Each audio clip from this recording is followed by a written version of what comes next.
Creamy Tuscan chicken is one of my favorite meals to eat and to make, so let me show you how to make it.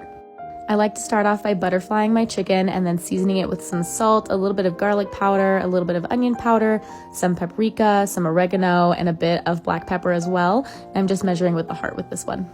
From here, I'm just going to heat a pan with some sun-dried tomato oil. This is really what's going to start building those flavors for us. And then just a drizzle of olive oil as well.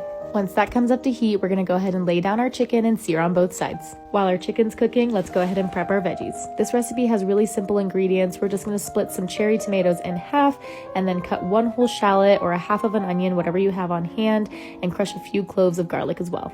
We're also going to need an entire bag of spinach for this recipe, and don't forget to wash your veggies. Once our chicken has nice color on both sides, we're gonna remove that from the pan and toss in our shallots as well as our garlic. Go ahead and let these cook for about 3 to 5 minutes until they get nice and aromatic. For a fun addition, I like to add some mushrooms to this dish. They lend themselves really well to the tomatoes and the wine. Speaking of wine, we're going to deglaze the bottom of our pan with some dry white wine before tossing in our cherry tomatoes, and I like to add some of those chopped sun-dried tomatoes as well. Totally optional, but I like to add in some red pepper flakes at this point, as well as a little bit more oregano before pouring in about 1.5 cups of heavy cream. Go ahead and let this simmer and let all the flavors get to know each other before tossing in your spinach. I made a mistake and put my chicken back into the pan at this point, and as you can see, I took it out.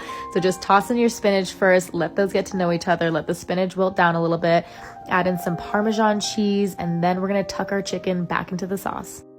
Once you get your chicken nestled back in, we're gonna let this cook for another 5 to 10 minutes, either on the stovetop or in the oven, and let the sauce get nice and thick and creamy. We're gonna squeeze some lemon over top to brighten up the dish, and then serve with some mashed potatoes or polenta or rice, but you cannot skip the crusty bread to soak up all of that sauce. I hope you enjoy.